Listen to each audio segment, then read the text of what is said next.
मनुष्यों के जीवन का सफर सुनहरा जरूर होता है, लेकिन इस सफर में कब कहाँ कैसे गड्ढे आ जाएं, इसकी किसी को खबर नहीं होती है। ऐसे समय में कभी भी जोखिम लेने से डरना नहीं चाहिए।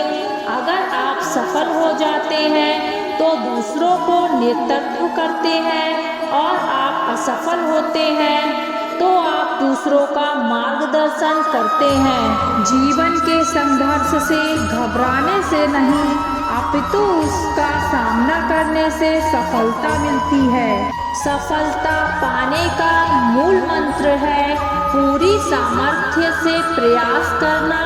परिणाम तय करना हमारे बस में नहीं है, लेकिन सही प्रयास सही परिणाम देता है। कर्म पर ही तुम्हारा अधिकार है, कर्म के फलों में कभी नहीं।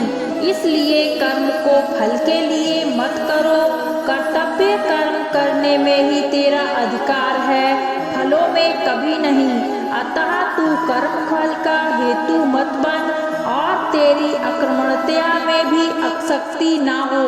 महाभारत युद्ध आरंभ होने के ठीक पहले भगवान श्री कृष्ण ने अर्जुन को जो उपदेश दिया वह श्रीमद् भगवत गीता के नाम से प्रसिद्ध है।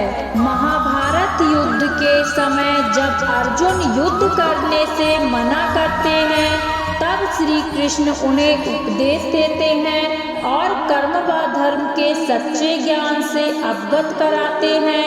श्री कृष्ण के इन्हीं उपदेशों को भगवत गीता नामक ग्रंथ में संकलित किया गया। गीता में 18 अध्याय और 700 श्लोक है।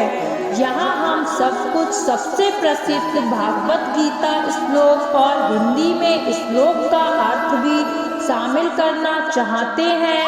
गीता अर्जुन और उनके मार्गदर्शक और सारथी कृष्ण के बीच एक वार्तालाप की कथा संरचना के स्थापित है। पांडवों और कौरवों के बीच धर्म युद्ध की शुरुआत में अर्जुन हिंसा के बारे में नैतिक दुविधा और निराशा से भर जाते हैं, और युद्ध अपने स्वयं के रिश्तेदारों के खिलाफ संघर्ष का कारण होगा। कृष्ण एक ऐसे बालक थे जिन्हें रोका नहीं जा सकता था। वे बहुत शरारती, मंत्र मुग्ध कर देने वाले, बांसुरी वादक, शालीन नर्तक जिनसे कोई बच ना सके, ऐसे प्रेमी थे। वे एक बहादुर योद्धा भी थे और अपने दुश्मनों का निर्दयतापूर्वक नाश करने वाले विजेता भी। वे एक ऐसे पुरुष थे जिन्होंने हर घर में किसी का दिल तोड़ा था। वे एक चतुर राजनयिक थे और राजाओं के निर्माता भी। वे एक सज्जन पुरुष थे और सबसे ऊंची श्रेणी के योगी भी। कृष्ण दिव्यता के सबसे आकर्षक अवतार थे। अगर हम उस चेतना से प्रभावित होना चाहते हैं जिसे हम श्री कृष्ण कहते हैं, तो हमें जरूरत है लीला की, एक लीला पुरुष के मार्ग की। कृष्ण के बाल जीवन का सार ये था कि उन्होंने पूरे समाज को अपने प्रति आनंद से पागल बना दिया था। अपने करामाती रूप, अपनी मोहक मुस्कान, अपने बांसुरी वादन और अपने नृत्य से उन्होंने लोगों को ऐसे उत्मान से भर दिया जो लोगों ने अपने पहले नहीं जाना था। जिस दिन कृष्ण का जन्म हुआ उसी दिन से लोग उन्हें मारने की कोशिश कर रहे थे। वे बहुत मुश्किल परिस्थितियों में से होकर गुजरे, फिर भी अपना जीवन उन्होंने सफलतापूर्वक जिया। यही कारण है कि वे भारत के सांस्कृतिक लोकाचार के एक अटूट भाग्य हो गए हैं। कृष्ण ने अपने जीवन को ऐसे जिया जैसे कि वो कोई उत्सव हो। एक बालक के रूप में भी उन्होंने अपने खुद के बारे में कई सुंदर बातें कही, जिनमें एक बात यह थी, मैं जब सुबह उठता हूँ तब गायों की आवाज़ सुनता हूँ और अपनी माँ को हर गाय को दोहने से पहले उसका नाम लेकर बुलाते सुनता हूँ तो मुझे पता लग जाता है कि अब मुझे अपनी आंखें मलते हुए मुस्कुराना चाहिए। वे जब युद्ध में गए तब भी उन्होंने अपने सिर पर मोर पंख लगा कर रखा। वे कोई फैशन परस्त इंसान नहीं थे, पर अपने जीवन के हर पहलू को एक उत्सव बनाने के लिए प्रतिबद्ध थे। चाहे ये उनकी भावना हो या मन, उनके काम हो या कपड़े, वे हमेशा अपने आसपास के लोगों के लिए अपने सबसे उत्तम रूप में होना चाहते थे। ये उनका सबके लिए प्यार था। सामान्यतः लोगों को दैवी स्वरूप सिर्फ महान वीतरागी योगियों या राजाओं में ही दिखता था। हालांकि कृष्ण सिर्फ एक गौपालक थे, पर लोग उनकी सुंदरता, बुद्धिमानी शक्ति और बहादुरी को अनदेखा नहीं कर सके। हम जब कृष्ण को गोपाल कहते हैं तो उनके बारे में प्यार से बात करते हैं। हम जब उन्हें गोविंदा कहते हैं तो उन्हें दिव्य स्वरूप मानकर उनके सामने सर झुकाते हैं। कृष्ण को एक ऐसे सुंदर व्यक्ति के रूप में पहचाना जाता था जो रंग से काले थे, श्याम सुंदर, वे संध्या काल की तरह थे। जब सूर्यास्त होने लगता है तो दिन का हल्का नीला रंग एक गहरे काले नीले रंग में बदलने लगता है। वो उनका रंग था। जिस सादगी और शालीनता से कृष्ण रहते थे, जिस तरीके से वे हर चीज की ओर जाते थे, उनकी चाल, उनके शरीर और मन का संतुलन, सब कुछ ऐसा था कि लोग उन पर से नजर और ध्यान ही नहीं हटा पाते थे। कृष्ण के आभा मंडल के सबसे बाहरी चक्र का जो नीलापन था, वह उन्हें जबरदस्त रूप से आकर्षक बनाता था। कृष्ण इतने आकर्षक थे कि हत्यारिणी पूतना भी जो बालक कृष्ण को मारने आई थी, वो भी उनके प्यार में पड़ गई। जाने अनजाने कृष्ण के पास के लोग बहुत ज़्यादा प्यार करने वाले और मीठे स्वभाव के हो गए थे। वे लोगों को मधुर हो जाने के लिए प्रेरित करते थे। कृष्ण की साधना थी अपने आसपास के जीवन के साथ पूरी तरह से लय में होना। जब आप किसी के साथ लय में होते हैं तभी उनकी हाजिरी में सुखद अनुभव कर सकते हैं। अगर ऐसे नहीं है तो ही परेशानी होती है। कृष्ण के बचपन की प्रेमिका थी राधा। राधा का मानना यह था कि वे कहती थी कृष्ण हमेशा मेरे साथ है। वे चाहे कहीं भी हों, किसी के भी साथ हों, फिर भी वे मेरे साथ हैं। अपनी बांसुरी से कृष्ण किसी भी तरह के व्यक्ति को, यहाँ तक कि जानवरों को भी सम्मोहित कर देते थे। पर जब वे गांव छोड़कर धर्म की रक्षा के लिए चले गए तो उन्होंने अपनी बांसुरी राधा को दे दी और फिर कभी उसे नहीं बजाया। उस दिन से राधा कृष्ण की इस तरह बांसुरी बजाने लगी। कृष्ण जो हमेशा मुकुट और मोरपंख के साथ सिल्क के कपड़ों में सजे धजे रहते थे, जब ब्रह्मचारी हो गए तो सिर्फ मृगछाल पहनने लगे और अपनी नई साधना के लिए पूरी तरह से समर्पित हो गए। उससे पहले दुनिया ने कभी इतना शानदार भिक्षुक नहीं देखा था। गुरु संदीपनी को कृष्ण को निर्देश देने के लिए कभी मुंह नहीं खोलना पड़ा था।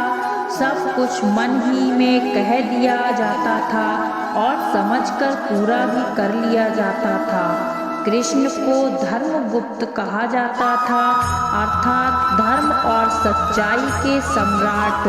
पर उन्होंने कभी किसी राज्य पर शासन नहीं किया, जबकि उनमें ऐसा करने की शक्ति और योग्यता थी। उनके जीवन काल में और अभी भी बहुत से लोग कृष्ण को मायावी, झूठा और मनमोहक ठग कहते हैं, क्योंकि वे समाज के नैतिक नियमों को नहीं मानते थे। वे बस वही करते थे जिससे जो भी परिस्थिति हो उसका सबसे अच्छा परिणाम आए। जब लोगों ने कृष्ण से पूछा, हे भगवान, लोग कहते हैं कि आप मुक्तिदाता हैं, तो हमारे पास क्या रास्ता है? तो कृष्ण उन पर सावरिया नजर डालते हुए बोले, कौन सा रास्ता है? अरे मैं ही रास्ता हूँ। हालांकि कृष्ण लोगों के साथ हर तरह की शरारत करते थे, फिर भी एक कोई कृष्ण से बहुत प्यार करता था, क्योंकि वे उन सभी के साथ और अपने चारों ओर के हर जीवन के साथ पूरी लय में रहते थे। सभी को साथ रखने का, सभी के साथ शामिल होने का कृष्ण का भाव कुछ ऐसा था कि उनके जानी दुश्मन भी उनके साथ बैठते थे और उनकी बातों को कैसे भी हो मान लेते थे। कितनी ही बार उन्होंने बिना खास कोशिश के कई ऐसे लोगों को बदल दिया था जो उन्हें गाली देते थे और उन्हें मारने की योजना बनाते थे। राधा शब्द का अर्थ है वो जो जीवन का रस यानी प्यार देता है। अपने प्यार में राधा ने कृष्ण को अपना ही भाग बना लिया था। लोग कहते हैं कि राधा के बिना कोई कृष्ण है ही नहीं। वे ऐसा नहीं कहते कि कृष्ण के बिना राधा नहीं है। स्त्रीत्व एक खास गुण है। यह किसी पुरुष में भी उतना ही जीवंत होता रह सकता है जितना किसी स्त्री में। आप अगर कृष्ण को जानना चाहते हैं तो आपको पूरी तरह से स्त्रीत्व में डूबना होगा। यह रास्ता अतरंग और जुनून का है जो कुछ भी यह नहीं छोड़ता। जब कृष्ण कुछ करना चाहते थे तो वे उसी तरह करते थे जैसा उसे किया जाना चाहिए। चाहे कोई कुछ भी कहे।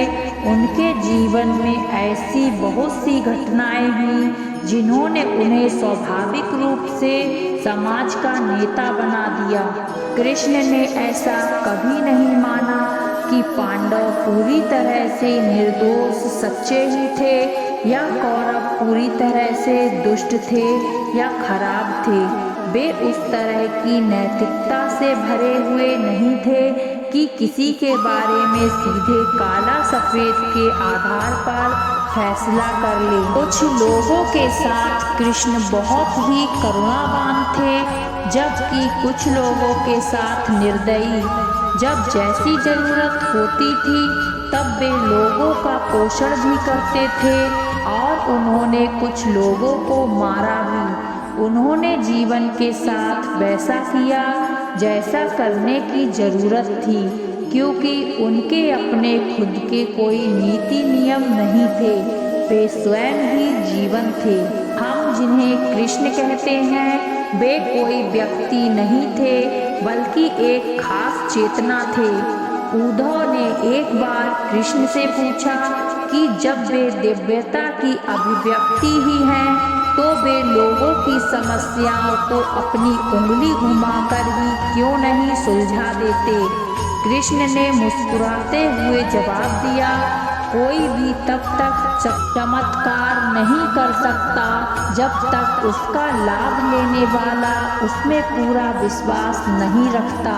अपने जीवन काल में कृष्ण ने स्वयं ही बहुत सारे लोगों में अपने लिए विश्वास पैदा किया, पर वह पर्याप्त नहीं था।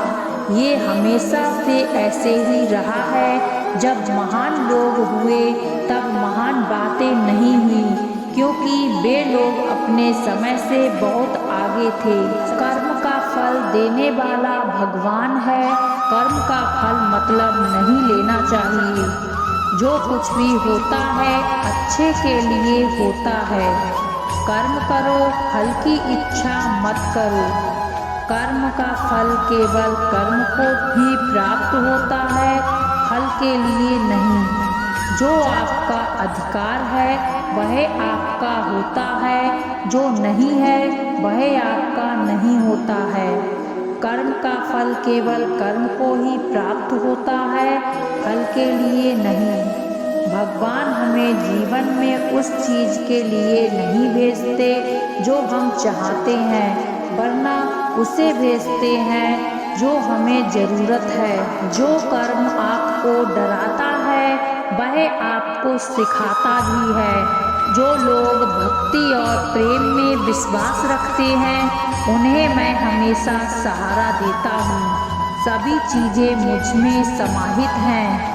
मैं वो सब कुछ हूँ जो व्यक्ति मेरे स्वरूप के अनुसार मानता है। हम वही होते हैं जैसा हम अपने आप को सोचते हैं। जीवन एक खेल है, इसे खेलो। अपने अर्थात देह और आत्मा में यदि तुम्हें अंतर्निहित जाना है तो तुम्हें मैं भी मिलूँगा। जीवन में जो कुछ भी होता है वह अच्छे के लिए होता है। कभी कभी तुम्हारी विचार शक्ति ही तुम्हारे दुख के शत्रु होती है। अपने कर्म में ही भगवान का दर्शन होता है। जो मैंने आत्मा को तोड़ने वाले कर्म नहीं किए हैं वह कर्म मुझे नहीं बांधते। हम वो बनते हैं जो हमारे विचार होते हैं। कर्म का धर्म से अधिक महत्व है, क्योंकि धर्म करके भगवान से मांगना पड़ता है, पर कर्म करने पर भगवान स्वयं फल देता है। इंसान कर्म करने में मनमानी कर सकता है, लेकिन फल मांगने में नहीं। कृष्ण कहते हैं, अहंकार मत कर, किसी को कुछ भी देकर, क्या पता तू दे रहा है या पिछले जन्म का कर्जा चुका रहा है। मंजिलें मुझे छोड़ गई, रास्तों ने संभाल लिया, जा जिंदगी तेरी जरूरत नहीं, कृष्ण ने मुझे संभाल लिया। इस भौतिक संसार का यह नियम है, जो वस्तु उत्पन्न होती है, कुछ काल तक रहती है, अंत में लुप्त हो जाती है, चाहे वे शरीर हो या फल। कृष्ण कहते हैं, जैसे प्राणी अपने पुराने कपड़ों उतार कर फेंक देता है, नए को धारण करता है, उसी प्रकार यह आत्मा पुराने शरीर से त्याग करके नया शरीर प्राप्त करती है। जिस दिन हमारा मन राधा कृष्ण को याद करेगा, उसमें दिलचस्पी लेगा, उसी दिन से परेशानियां आना बंद हो जाएंगी। कृष्ण कहते हैं, जब जब संसार में धर्म की हानि होगी, अधर्म की विजय, तब तब मैं इस पृथ्वी पर अवतार लूँगा। मनुष्य अपने कार्यों के अनुसार ही उन्नति व अवनति प्राप्त करते हैं। यह जीवन अगले जीवन की तैयारी है। मनुष्य को सदा अच्छे कार्य करने चाहिए। इस जगत में मनुष्य भौतिक वस्तुओं का भोग कर सकता है, अगर वे चाहे तो सब कुछ छीन सकते हैं। मनुष्य कुछ भी नहीं कर सकता। तुमने यदि किसी वस्तु की इच्छा की, यदि इच्छा कृष्ण के अनुकूल नहीं है तो उस कार्य में सफलता नहीं मिलेगी। कृष्ण कहते हैं, यह बात हमेशा याद रखो, कैसी भी हालात हो, किसी प्रकार का अन्याय, पाप या किसी भी गलत बात का समर्थन नहीं करोगे, चाहे वह पति